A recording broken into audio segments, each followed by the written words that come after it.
Pelaku mantan security di Pasar Kedoya, yang sempat kabur setelah melakukan penusukan korban Ustadz Saidi yang berusia 71 tahun, kejadian pada Kamis 16 Mei lalu, saat korban hendak melaksanakan sholat subuh. Kemudian pelaku kabur selama seminggu lebih.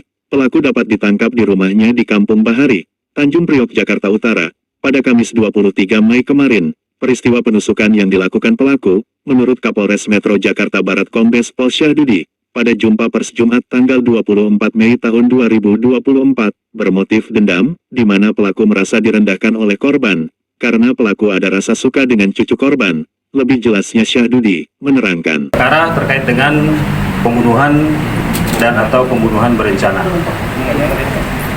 Adapun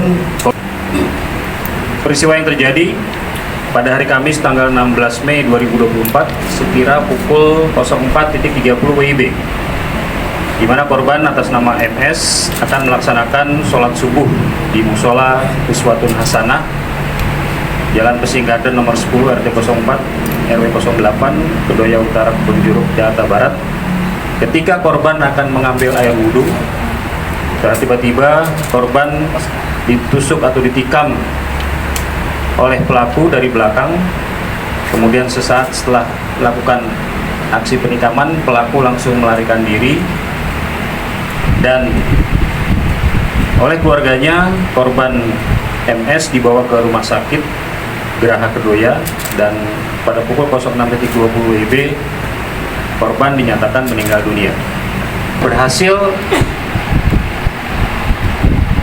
menemukan aktivitas pelaku di rumahnya di Kampung Muara Bahari, RT 09 RW 15 nomor 4 Tanjung Priok, Jakarta Utara. Pelaku menaruh dendam terhadap korban MS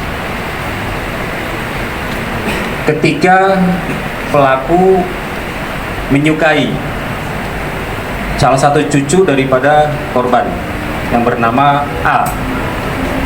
Jadi A ini merupakan salah satu pegawai yang bekerja di salah satu toko emas di Pasar Kedoya. Pelaku pada saat sekitar 2 tahun yang lalu itu bekerja sebagai security di Pasar Kedoya. Kemudian pelaku menaruh hati kepada cucu korban atas nama A. Kemudian pelaku datang berkunjung ke rumah A yang juga rumah korban. Namun dalam kegiatan berkunjung atau bertamunya, pelaku mendapatkan sambutan ataupun perlakuan yang kurang baik kalau menurut pelaku, atau terkesan seperti merendahkan pelaku, sehingga pelaku merasa sakit hati dan berencana untuk melakukan aksi pembunuhan tersebut. Dan perlu diketahui juga bahwa niat untuk melakukan pembunuhan sebenarnya sudah dilakukan sejak 2 tahun yang lalu. Namun dilaksanakan pada saat ini dengan korban ditikam di bagian pinggang kanan 1 tusukan, dengan luka dalam 19 cm menggunakan pisau lipat yang dibeli lewat online seharga Rp30.000, dan saat itu pelaku menuju lokasi untuk rencana niat jahat kepada korban, dengan menggunakan kendaraan motor tanpa plat nopol. Sebelumnya 1 minggu pelaku telah datang mantau ke TKP. Pengungkapan pelaku berhasil setelah pihak kepolisian mencari rekaman jejak pelaku yang terpantau CCTV. Dari penangkapan pelaku, polisi berhasil menyita barang bukti yang digunakan pelaku saat melakukan penusukan kepada korban. Adapun barang bukti, 1 buah pisau lipat, 1 buah HP, celana baju dan sendal jepit warna hitam milik pelaku, dan perbuatan pelaku MSG dijelaskan Kapolres diduga pembunuhan berencana, dan dengan dijerat pasal 351, 338, dan 340 KUHP, dengan ancaman pidana maksimal hukuman mati atau minimal penjara seumur hidup. Kita kenakan pasal berlapis. Yang pertama adalah pasal 338 KUHP. Barang siapa dengan sengaja merampas nyawa orang lain diancam karena pembunuhan dengan pidana penjara 15 tahun penjara.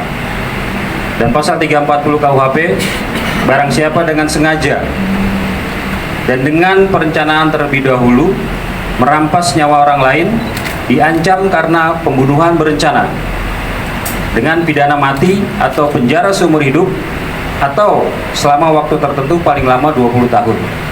Dari Jakarta Barat, Yon dan Wisman, Fakta Expos TV, mengabarkan.